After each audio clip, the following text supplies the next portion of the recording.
గలుగుతామా? అందుకోగలుగుతామా? ఈ భూమిని అందుకోలేం. ప్రియులారా, నువ్వు 10 గజాలు కూడా అందుకోలేవు.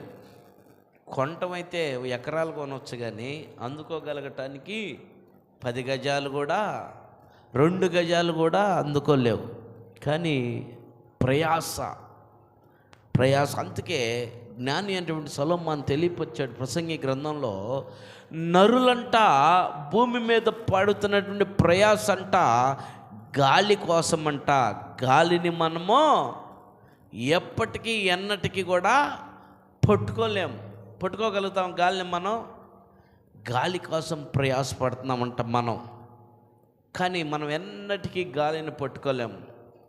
ఆయన తెలియపరిచినటువంటి మాట చదువు 2వ వచనం మరొకసారి. కలిగి ఉన్నది ఏదైనా సరే ఆయన లేకుండా కలగలేదు.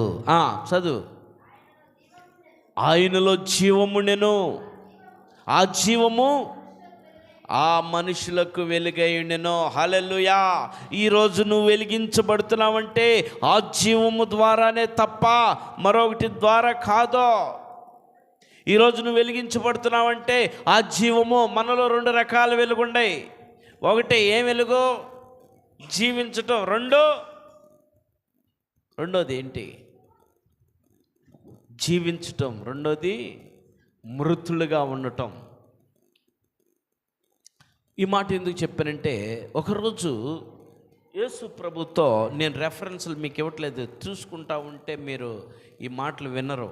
అప్పటికి కొంత డిస్టర్బ్ మన మధ్యలో జరుగుతున్న వాటి కూడా పిల్లల్ని ఈ మాటలు మీరు వింటారని నేను ముందుకు తీసుకెళ్ళిపోతూ ఉంటాను. సరేనా? రైట్. చూడండి ఎక్కడ ఉన్నాం? ఒకరోజు యేసు ప్రభుని వెంబడిస్తూ ఒక వ్యక్తి వచ్చాడంట. వెంబడిస్తున్నాడంట. ఆ వ్యక్తి యేసు ప్రభుతో చెప్పంట, అయ్యా మా నాన్న చచ్చిపోయాడయ్యా, అయ్యా నేను వెళ్ళి మా నాన్నని సమాధి చేసుకొని వస్తానయ్యా అని చెప్పాడంట యేసు ప్రభుతో. యేసు ప్రభు అన్నాడంట, జాగ్రత్తగా వినాలి మీరు కూడా, యూత్ ఈ మాట జాగ్రత్త మీరు కూడా వినాలా. యేసు ప్రభుని వెంబడిస్తున్నటువంటి వ్యక్తి, అయ్యా మా నాన్న చచ్చిపోయాడు, మా నాన్నని సమాధి చేసుకొని వస్తాను, నిన్ను కలుస్తానయ్యా అంటే యేసు ప్రభు ఏమన్నాడంట ఆయనతో? ఏమన్నాడు తెలుసా అమ్మా? ఏమన్నాడు తెలుసా? మృతుల్ని పాతి పెట్టుకుంటారు, నువ్వు వచ్చి నన్ను వెంబడించు. మృతుల్ని పాతి పెట్టుకుంటారు, నువ్వు వచ్చి నన్ను వెంబడించానంట. చనిపోయిన వాడిని పాతి పెట్టుకుంటాడు, నువ్వు వచ్చి నన్ను వెంబడించానంట. అంటే ఏంటి దానికి అర్థం?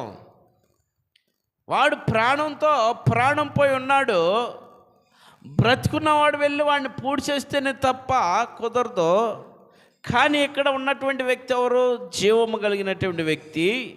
వీడొచ్చి, అయ్యా మా నాన్న చనిపోయాడు రాయ్యా ఒక్కసారి మా ఇంటికంటే రాకుండా ఉంటాడా? వస్తాడు కదా. మా నాన్న లేవనెత్తయ్యా అంటే లేవనెత్తకుండా ఉంటాడా? కానీ వీడేం చెప్తున్నాడు? మా నాన్నని పాతి పెట్టుకుంటాను. నువ్వు కూడా వెళ్ళి చచ్చిపోవటం ఎందుకురా? నువ్వు బ్రతికున్నావు, ఇప్పుడు నువ్వు నన్ను వెంబడిస్తున్నావు, నువ్వు జీవం కలిగి ఉన్నావు, రా నన్ను వెంబడించు. చచ్చిన వాళ్ళు అక్కడ పాతి పెట్టుకుంటారు. మరి యేసు ప్రభుని వెంబడించినటువంటి వారు ఎవరు? ఎవరితో పోలి ఉన్నారు వాళ్ళు? జీవము లేకుండా ఉన్నట్టు వారు, మృతులుగా ఉన్నారు. మృతుల్ని పాతి పెట్టుకుంటా, నువ్వు వచ్చి నన్ను వెంబడించన్నాడు. అంటే నీలో ఏమున్నది? జీవం ఉన్నది. ఆ జీవం అంట మనుషులకి వెలుగై ఉన్నది. వెలుగు దేనికి సాదృశ్యం తెలుసా?